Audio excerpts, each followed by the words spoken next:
اللهم صل على سيدنا ومولانا محمد معدن الجود والكرم وآله الكرام وابنه الكريم وبارك وسلم صلاة وسلاما عليك يا سيدي يا رسول الله صلی اللہ تعالی علیہ وسلم۔ درس جعل حق میں اس سے قبل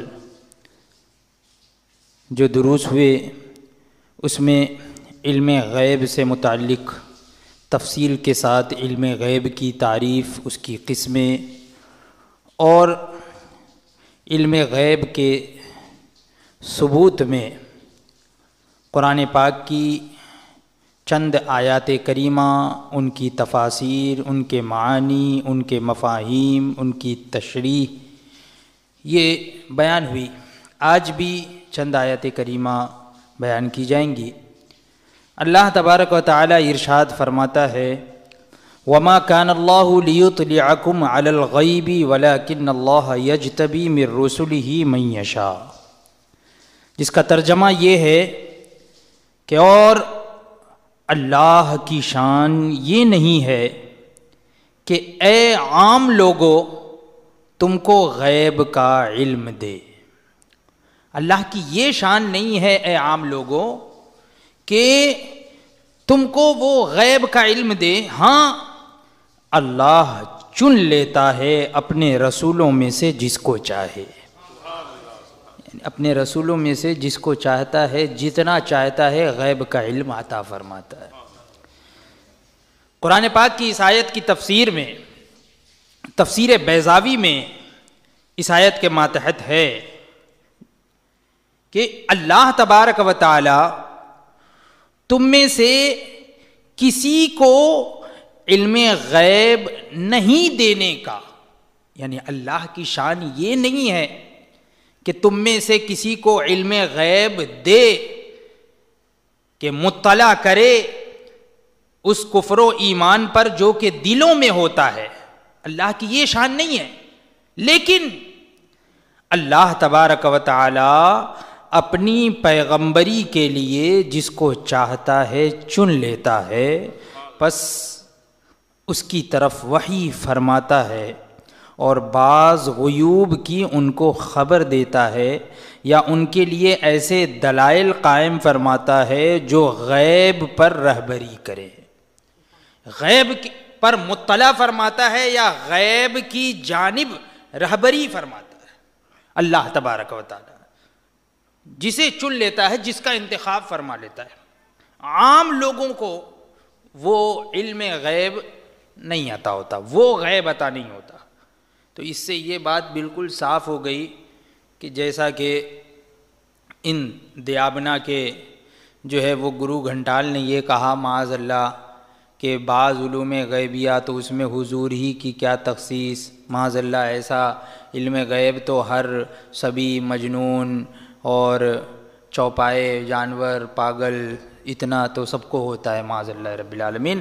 یہاں پر خود قرآن پاک میں اللہ تبارک و تعالی ارشاد فرما رہا ہے کہ اللہ کی یہ شان نہیں کہ وہ تمہیں غیب پر مطلع فرمائے، یعنی اے عام لوگوں تمہیں اللہ تبارک و تعالی غیب پر مطلع نہیں فرماتا، ہاں انہیں مطلع غیب پر فرماتا ہے، یعنی انہیں علم غیب عطا فرماتا ہے جن رسولوں کو اللہ تبارک و تعالی منتخب فرما لیتا ہے، چن لیتا ہے۔ تو اب اس سے جو ہے وہ رسولان عظام کے علم غیب کا پتہ چلا، اور ایسا علم غیب جو عام لوگوں کو نہیں ملتا، اس سے بالکل واضح ہو گیا۔ تفسیر خازن میں اسی آیت کریمہ کے تحت ہے کہ لیکن اللہ یصطفی ویختار من رسلہ من یشاء فیطلعہ علی بعض علم الغیب، یعنی اللہ تبارک و تعالی چن لیتا ہے اپنے رسولوں میں سے جس کو چاہتا ہے اور ان کو خبردار کرتا ہے بعض علم غیب پر، بعض علم غیب پر۔ یہاں پر بھی دیکھو بعض علم غیب، اور وہ جو ان کے گرو گھنٹال ہیں وہ بھی وہاں پر بھی بعض علوم غیبیہ مراد ہیں، تو اس میں کیا کہتا ہے وہ کہ اس میں حضور کی کوئی تخصیص نہیں ہے۔ بعض علم غیب تو سب کو ہے معاذ اللہ، یعنی پاگل کو ہے، مجنون کو ہے، چوپائے کو ہے، معاذ اللہ سب کو ہے، اتنا تو معاذ اللہ رب العالمین۔ حالانکہ یہاں پہ خود جتنی بھی تفسیر کی کتابیں اس میں آپ دیکھ لیجئے تو یہی ہے کہ اللہ تبارک و تعالی چن لیتا ہے اپنے رسولوں میں سے جس کو چاہتا ہے اور ان کو علم غیب پر خبردار فرماتا ہے. اور وہ جو علم غیب ہے وہ بعض علم غیب ہے، یعنی اللہ تبارک و تعالی عالم الغیب والشہادہ ہے، تو اپنے علم سے اللہ تبارک و تعالی اپنے محبوبان بارگاہ کو جو علم غیب عطا فرماتا ہے تو وہ اللہ کا جو علم ہے وہ کل علم عطا نہیں فرماتا بلکہ بعض ہی تو عطا فرمائے گا. یعنی اللہ تبارک و تعالی کا علم تو اس کی تو کوئی حد نہیں ہے، لیکن اپنے محبوبان بارگاہ کو جو اللہ تبارک و تعالی علم عطا فرمائے گا تو وہ بعض ہی تو ہوگا. یعنی اگر ہم حضور کو عالم ما کانا وما یکون بھی کہیں، یعنی حضور کو ما کانا وما یکون کا علم ہے، پھر بھی اللہ تبارک و تعالیٰ کے علم کے آگے تو بعض ہی ہے نا، کل نہیں ہے بلکہ بعض ہے. یہ یاد رکھیے گا.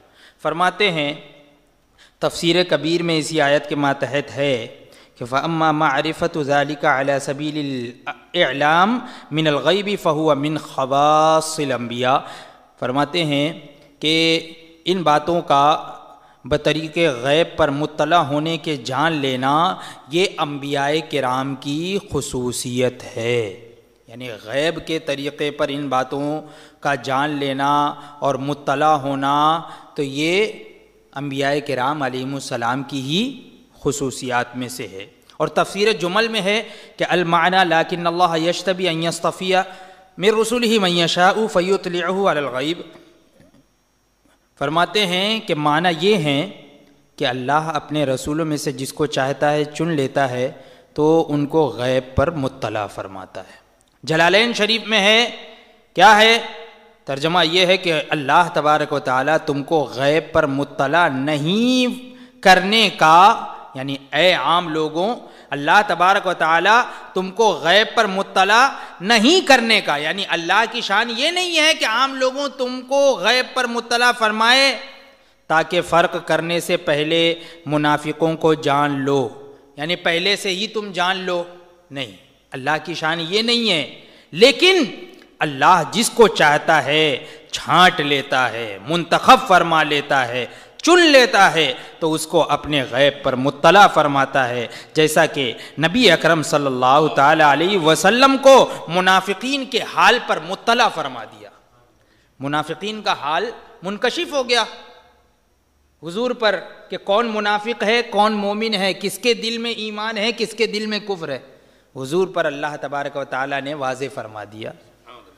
تو یہ ہے، یہی مراد ہے کہ اپنے رسولوں میں سے اللہ جسے چاہتا ہے غیب پر مطلع فرماتا ہے.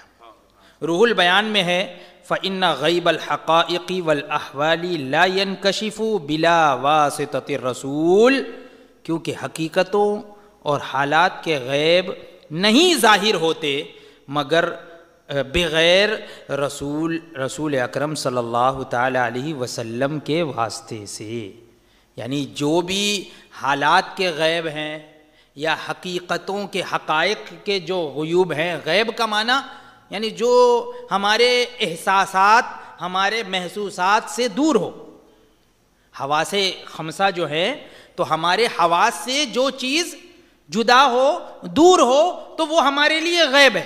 یعنی جسے ہم سن کر نہیں سمجھ سکتے ہوں، چکھ کر نہیں سمجھ سکتے ہوں، دیکھ کر نہیں سمجھ سکتے ہوں، چھو کر نہیں سمجھ سکتے ہوں، سن کر نہیں سمجھ سکتے ہوں، جان کر نہیں سمجھ سکتے ہوں، تو وہ ہمارے لیے غیب ہے. تو ایسا غیب تو یہ حقائق اور حالات کے غیب یہ نہیں ظاہر ہوتے بغیر رسول کے واسطے سے. یعنی رسول کے واسطے سے ہی اللہ تبارک و تعالی اپنے محبوب بندوں کو بھی علم غیب عطا فرماتا ہے. حضور کے واسطے سے ہی اولیاء کرام کو بھی علم غیب ہے. تو اس آیت کریمہ اور ان تفاسیر سے معلوم ہوا کہ خدا کا خاص علم غیب یہ پیغمبر پر ظاہر ہوتا ہے.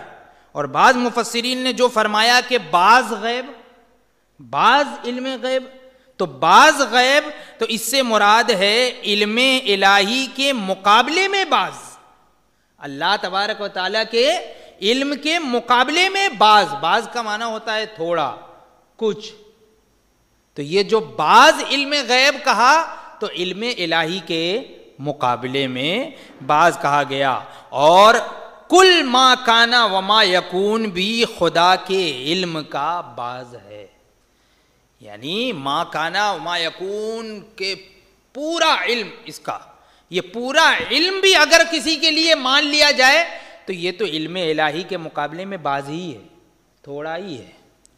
سمجھ میں آئی بات؟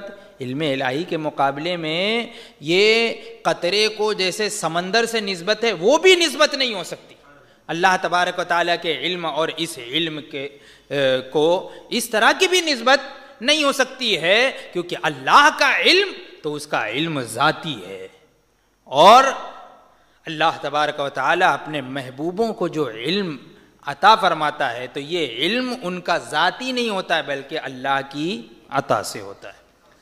تو یہ 5ویں آیت کریمہ، 6ٹھی آیت کریمہ اب یہاں پر ذکر ہو رہی ہے کہ اللہ تبارک و تعالیٰ ارشاد فرماتا ہے، یہ جو باتیں ذکر ہو رہی ہیں یعنی علم غیب کے ثبوت میں، آیات کریمہ کی روشنی میں، کیونکہ عام طور پہ جو ہے خاص طور سے حضور اقدس صلی اللہ تعالی علیہ وسلم کے علم غیب سے متعلق لوگوں کو گمراہ کرنے کی کوشش کی جاتی ہے، اور طرح طرح کی آیتیں اور اس کا ترجمہ غلط تراجم بیان کیا جاتا ہے، اس کی غلط تشریح کی جاتی ہے، معنی بتایا جاتا ہے، اور پھر لوگوں کو جو ہے وہ گمراہ کیا جاتا ہے۔ تو یہاں پر دیکھیے اسی لیے قرآن پاک کی آیتیں پیش کی جا رہی ہے جس کا ترجمہ بالکل واضح ہے، اور جس ترجمے سے بالکل واضح ہو جاتا ہے کہ اللہ تبارک و تعالیٰ اپنے محبوبان بارگاہ، اپنے رسولوں کو، اپنے نبیوں کو اللہ تبارک و تعالیٰ علم غیب عطا فرماتا ہے۔ دیکھیے اللہ ارشاد فرماتا ہے وَعَلَّمَكَ مَا لَمْ تَكُنْ تَعْلَمْ وَكَانَ فَضْلُ اللَّهِ عَلَيْكَ عَظِيمًا، اور تم کو سکھا دیا اے محبوب، یہ حضور سے خطاب ہے کہ اے محبوب تم کو سکھا دیا جو کچھ تم نہ جانتے تھے، اور اللہ کا تم پر بڑا فضل ہے۔ وَكَانَ فَضْلُ اللَّهِ عَلَيْكَ عَظِيمًا، جلالین شریف میں ہے کہ یہاں پر یہ جو ہے نا وَعَلَّمَكَ مَا لَمْ تَكُنْ تَعْلَمْ، کہ تم کو وہ سب سکھا دیا جو تم نہیں جانتے تھے، تو اس سے کیا مراد ہے؟ تو جلالین شریف تفسیر کی بڑی اہم کتاب ہے، تو اس میں ہے ای من الاحکام والغیب، یعنی کون سے علوم مراد ہیں؟ تو فرماتے ہیں یعنی احکام اور علم غیب، احکام اور علم غیب۔ وعلمک ما لم تکن تعلم، اے محبوب جو تم نہیں جانتے تھے تو ما لم تکن تعلم، تم کو سکھا دیا جو تم نہیں جانتے تھے۔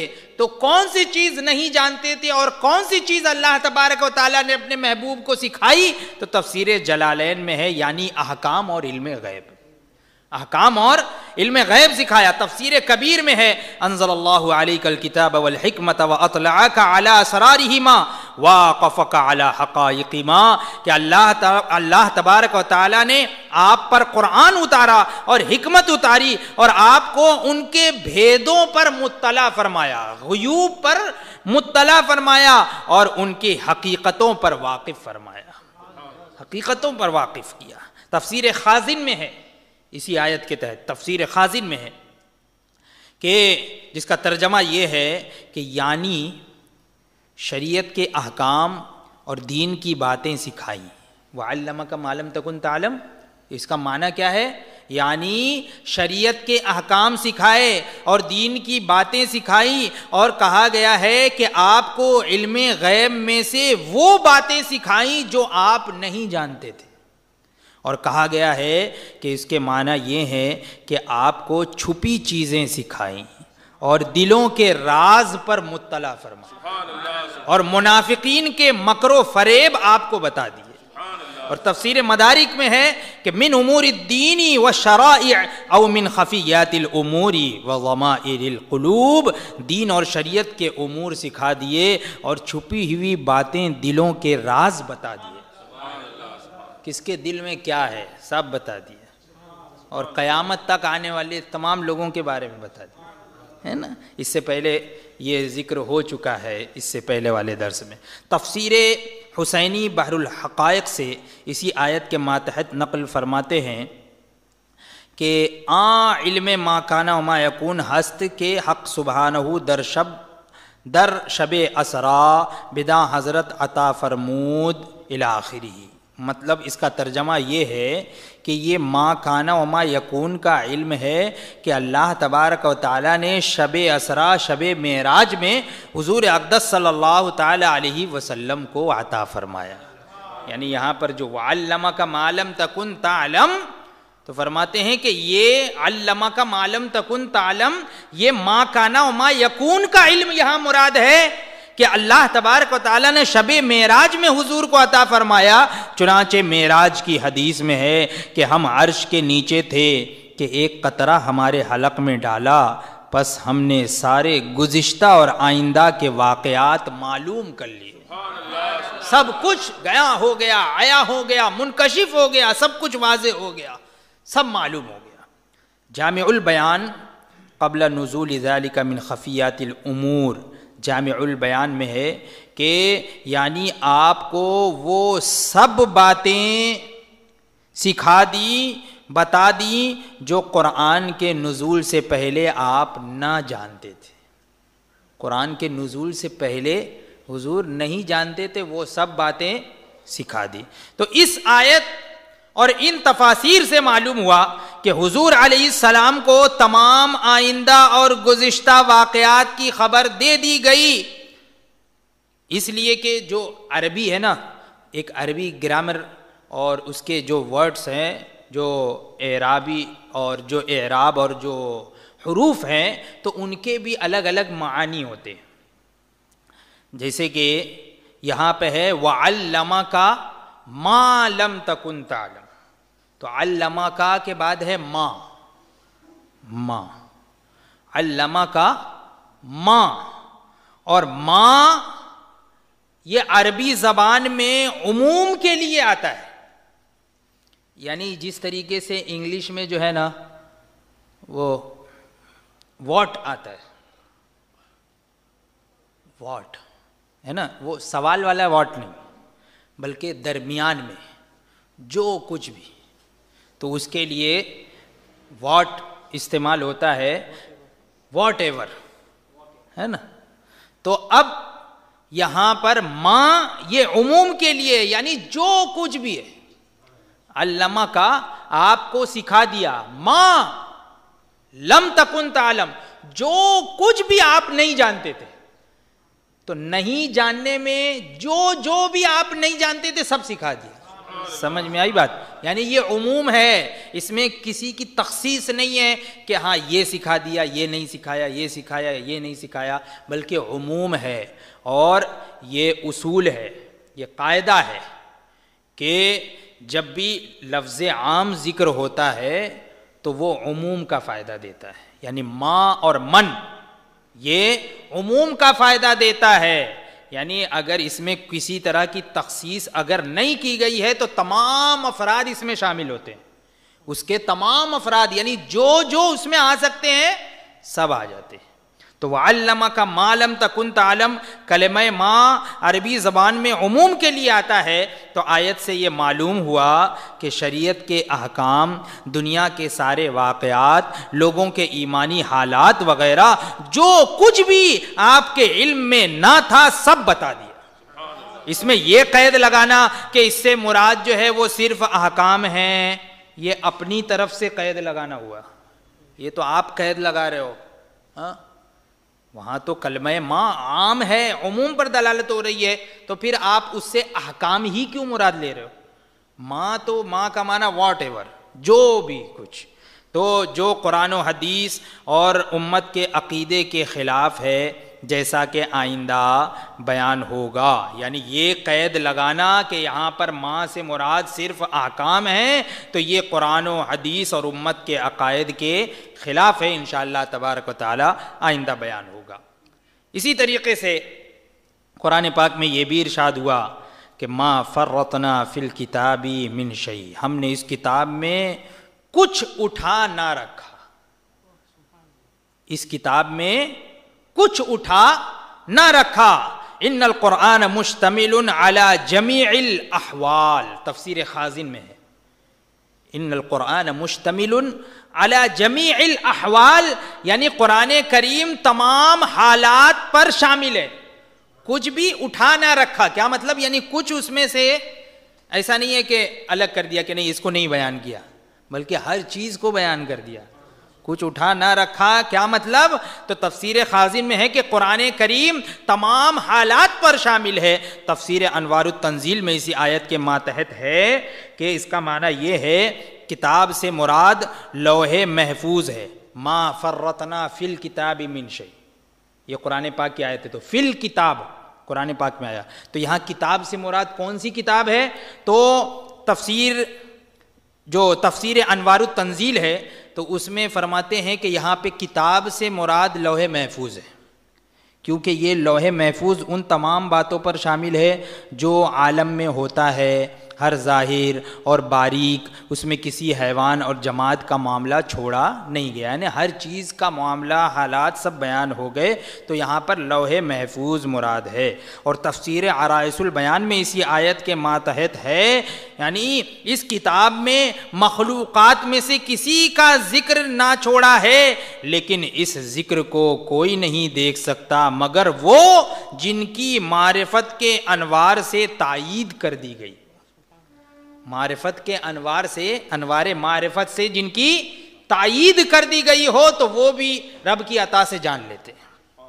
تو امام شعرانی طبقات کبریٰ میں فرماتے ہیں کہ اگر خدا تعالیٰ تمہارے دلوں کے بند قفل کھول دے، جو تمہارے دل جو لاک ہیں، تو اگر ان کو کھول دے تو تم ان علموں پر مطلع ہو جاؤ جو قرآن میں ہیں، اور تم قرآن کے سوا دوسری چیزوں سے بے پرواہ ہو جاؤ. یعنی قرآن میں ہر چیز تم کو مل جائے. وہ تو تمہارے دل جو ہے نا وہ ابھی بند ہیں، بند قلعے میں. اگر اللہ تبارک و تعالیٰ چاہے اور تمہارے دلوں کو کھول دے تو سب راز قرآن میں ہی تم کو سب راز مل جائیں گے، سب کچھ، اور کسی چیز کی ضرورت ہی نہیں پڑے گی تم کو. تو فرماتے ہیں کہ اور تم قرآن کے سوا دوسری چیزوں سے بے پرواہ ہو جاؤ، کیونکہ قرآن میں تمام وہ چیزیں ہیں جو وجود کے صفحوں میں لکھی ہیں. یعنی جو پائی جانے والی ہے، پائی گئی ہیں، جو کچھ بھی وجود میں آنے، عالم وجود میں جو کچھ ہے، تو وہ سب جو کچھ بھی ہے وہ سب قرآن میں پاؤ گے. رب تبارک و تعالیٰ فرماتا ہے ما فرطنا فی الکتاب من شیء. اس آیت اور ان تفسیروں سے معلوم ہوا کہ کتاب میں، اب کتاب سے مراد چاہے قرآن لے لو، اور کتاب سے مراد چاہے لوح محفوظ لے لو، کیونکہ بعض مفسرین نے یہاں پر کتاب سے مراد لوح محفوظ لیا اور بعض نے یہاں پر کتاب سے مراد قرآن پاک لیا. تو فرماتے ہیں ان تفسیروں سے معلوم ہوا کہ کتاب میں دنیا و آخرت کے سارے حالات موجود ہیں. اب کتاب سے مراد یا تو قرآن ہے یا لوح محفوظ، اور قرآن بھی حضور کے علم میں ہے اور لوح محفوظ بھی حضور کے علم میں. جیسا کہ آئندہ انشاءاللہ اس کے بارے میں بھی تفصیل آئے گی. ابھی تو شروعات ہے نا، اس کی بھی تفصیل آئے گی کہ حضور کو پورے قرآن کا بھی علم ہے اور لوح محفوظ کا بھی علم ہے. تو نتیجہ کیا نکلا؟ حضور کو دونوں کا علم ہے، قرآن کا بھی علم ہے اور لوح محفوظ کا بھی علم ہے. اور یہاں پر کتاب سے مراد یا تو لوح محفوظ ہے یا تو قرآن ہے. تو نتیجہ یہ نکلا کہ تمام دنیا اور آخرت کے حالات یہ حضور کے علم میں. بھئی تمام حالات قرآن میں ہیں یا تمام حالات جو ہیں، تمام علوم یہ لوح محفوظ میں ہے، اور ان دونوں کا علم حضور کو ہے. تو پتہ یہ چلا کہ تمام حالات سے واقف حضور بھی ہے، کیونکہ سارے علوم قرآن اور لوح محفوظ میں ہیں، اور قرآن اور لوح محفوظ حضور کے علم میں. تو یہ ہے ما فرطنا فی الکتاب من شیء۔ اسی طریقے سے قرآن پاک میں یہ بھی ارشاد ہوا ولا رطب ولا یابس الا فی کتاب مبین، کہ اور نہیں ہے کوئی تر اور خشک جو روشن کتاب میں نہ لکھا ہو۔ یعنی اس قرآن پاک میں، اس روشن کتاب میں کوئی تر اور خشک ایسا نہیں ہے جو نہ لکھا ہو۔ کیا مطلب؟